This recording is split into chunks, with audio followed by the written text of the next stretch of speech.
où le mec vient m'accueillir à la porte, l'ingénieur du son du village, et il a la braguette ouverte et on voit un petit bout de son intimité, on va dire. Et je dis, ah bon, mais t'es sûr, vraiment, c'était arrivé ce truc-là, t'es arrivé dans ce... Mais c'était où? Il me dit, bah c'était là, c'est le vrai studio là. Ah ok, d'accord. Et le mec, tu lui avais demandé à l'époque? Oh bah non, je me rappelle plus. Bah attends, tiens, on va lui demander.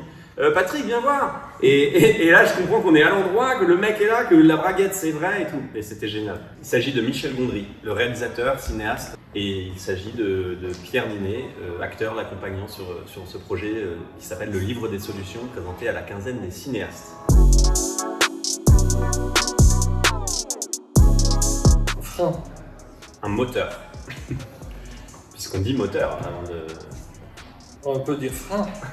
Toi, tu dirais par contradiction. Il suffit de se mettre d'accord. Quand attention, je dis frein, et frein, ça tourne. Action. moi je trouve que c'est négatif. Une blessure soit créatrice de création.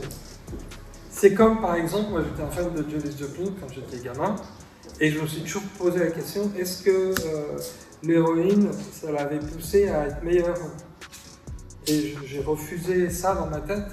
Moi je pense que c'est pas du tout une condition sine qua non pour être un artiste ou créer que d'être dépressif. Non, ça l'est pas. Maintenant, on voit bien dans l'histoire de l'art que quand même il y a des peintres, des acteurs, des réalisateurs où c'est quand même, ça a l'air d'avoir un lien. Je pense qui part, moi, alors c'est l'œuf ou la poule, mais qui part, moi je pense, de gens qui sont extrêmement sensibles tout simplement. Ce qui était vraiment avantageux, c'était que le personnage de Pierre, ou Pierre, pouvait avoir un comportement erratique qui paraissait dissocié ou irrationnel. Et s'il me demandait mais pourquoi je fais ça, je savais exactement.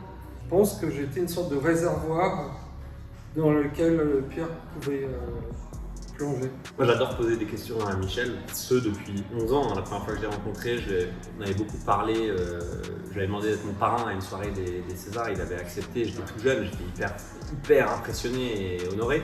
Mais malgré tout, j'aimais tellement son cinéma, Eternal Sunshine, Human Nature et tout, que je l'ai toujours assailli pas mal de questions, Michel, sur Jim Carrey, que j'adore et qui est un ami à lui. J'adore les anecdotes de Michel. Et les anecdotes sur lui aussi, et d'ailleurs les moments les plus fous du script où je disais bon ben ça c'est pas arrivé, généralement 99% des trucs qui me paraissaient irréels, absurdes, farfelus étaient réellement arrivés à Michel à ce moment-là de sa vie, à ce moment à la fois douloureux et qu'il a su rendre drôle. Et les trucs les plus crédibles presque parfois étaient les trucs les moins vrais. Et effectivement je venais puiser comme ça en posant des questions, en observant Michel, et aussi il m'envoyait des vidéos de lui à l'époque, c'est-à-dire des vidéos de lui il y a 10 ans quand il a traversé cette phase à la fois douloureuse et ultra créative. Trop créatif peut-être. Moi je me rappelle spécifiquement d'un détail qui est effectivement, comme on a tourné vraiment dans la maison de sa tante, là où Michel a passé beaucoup de temps, la rivière à côté c'est vraiment la vraie rivière, le village c'est vraiment les vrais gens du village qui viennent. C'était très agréable, il y avait un truc très familial au milieu de tout ça et une vraie légèreté, donc ça c'était génial déjà. Et par ailleurs, on se retrouvait donc dans les vrais lieux et on est allé vraiment dans le studio où tu as enregistré de la musique quand tu t'es exilé dans les Cévennes chez ta tante. Et donc tous les endroits étaient vrais et quand on est arrivé dans ce studio de musique, il y avait cette scène là où le mec vient m'accueillir à la porte, l'ingénieur du son du village, et il a la braguette ouverte et on voit un petit bout de son intimité, on va dire. Et moi j'étais persuadé que c'était un truc inventé, loufoque pour faire un truc décalé, improbable, dérangeant, drôle. Et Michel me dit ah non mais pas du tout, mais c'était vraiment arrivé comme ça. Et je dis ah bon mais t'es sûr vraiment c'était arrivé ce truc là, t'es arrivé dans ce... Mais c'était où? Il me dit bah c'était là, c'est le vrai studio là. Ah ok d'accord. Et le mec, tu lui avais demandé à l'époque? Oh bah non je me rappelle plus, bah attends tiens on va lui demander. Patrick viens voir. Et là je comprends qu'on est à l'endroit, que le mec est là, que la braguette c'est vrai et tout. Et c'était génial. Moi ce que j'ai beaucoup apprécié, ce qui m'a aidé, c'est que mes acteurs et mes techniciens, au lieu de se dire ouais mais pourquoi on fait ta vie, on a notre vie aussi, ils sont venus pour m'aider d'une certaine manière à me retrouver.